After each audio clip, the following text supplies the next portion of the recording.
We're halfway through the year, so we can see what the impact of the tariffs have been so far, starting with additional revenue going into the U.S. Treasury. For the first 5 months of 2025, the U.S. Treasury collected $68.9 billion in tariff revenue, 78% increase over the same period a year ago.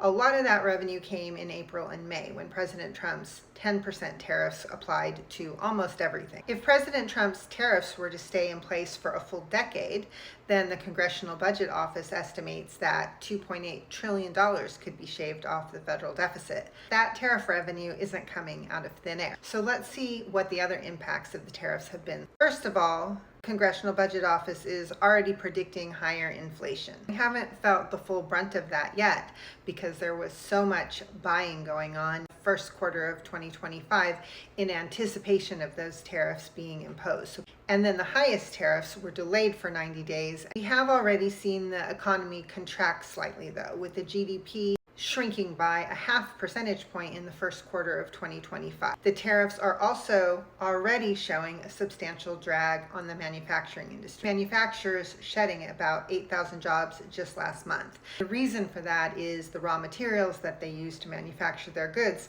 have all gotten more expensive. Institute for Supply Management said that the importers of all those materials are just passing the full value of the tariffs through to them. Some of those manufacturers have been eating some of the increased cost for now, not passing them on fully to consumers, but that won't be sustainable in the long term. Another big challenge for suppliers has been the disruption to their cash flow.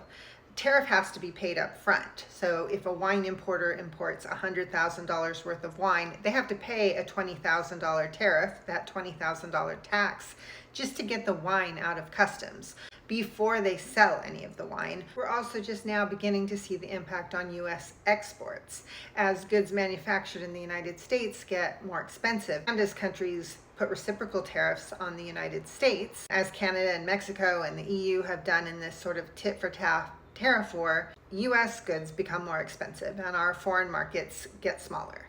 And we saw that in May when U.S. exports fell 4%. And regardless of prices, all these constant changes and uncertainty about what's going to happen has already had a big impact on consumer spending, which slowed dramatically in the first few months of 2025, and in May it actually began to fall. It's still early in this saga.